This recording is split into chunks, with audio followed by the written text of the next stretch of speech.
Globalization has influenced the Indian economy since 1991.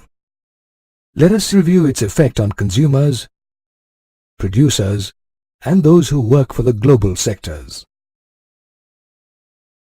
Consumers have largely benefited from globalization. Producers of goods, in order to be viable, have had to compete with each other to the benefit of the consumers.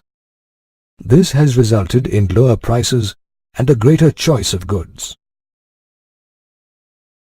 However, consumers who have benefited the most are the well-off urban middle class. Can you imagine why? The well-off sections of society are the ones who can afford to buy the kind of consumer goods that are available in the market today. As a result, their lifestyle has changed dramatically.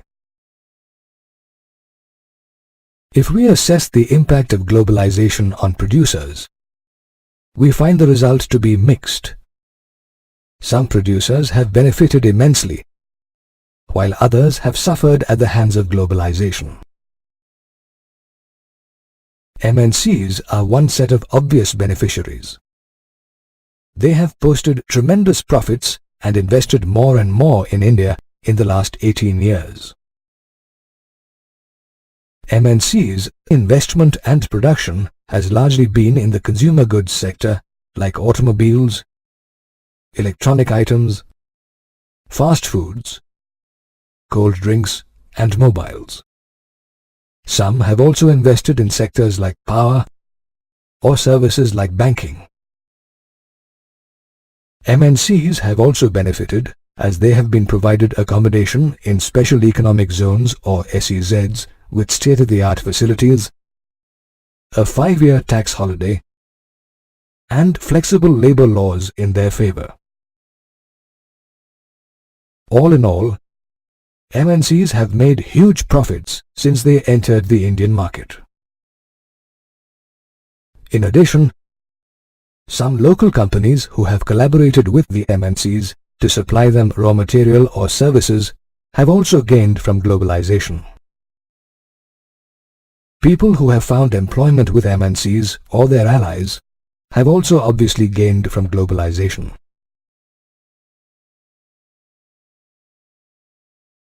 Some big Indian companies like Tata Motors, Ranbaxy, and Asian Paints have emerged as multinationals by spreading their operations worldwide.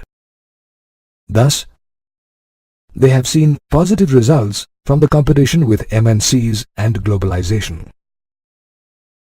IT-based companies like business process outsourcing companies or BPOs or call centers are another set of gainers. Other companies provide cheap data entry, accounting, and administrative services to companies abroad. They also have had a successful stint because of global access. Until now, we have largely considered the positive impact of globalization. However, not everybody has benefited from globalization. MNCs have invested in the latest technology and production methods and raised their production standards. Small producers, who lack the immense resources commanded by MNCs, have been forced to compete with them. This is because MNC products are today freely available in the market. Some small producers who were hit the worst by MNC competition include dairy products, toys, vegetable oils, capacitors, batteries, and so on. Some of them have either left their production units or now produce at a fraction of their earlier capacity. Another sector that has faced hardships because of globalization is labor. In many factories, working hours have increased and jobs have become insecure. MNCs often employ labor on a temporary basis. They have lost legal protection because labor laws have been liberalized in favor of the MNCs and big companies. Laborers in most companies have to work overtime to earn their livelihood, while the MNCs are making huge profits by reducing labor costs.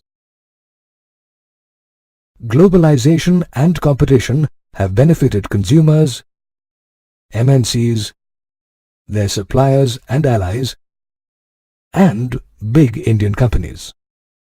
Nevertheless, they've also made employment uncertain and put small-scale enterprises in some difficulty.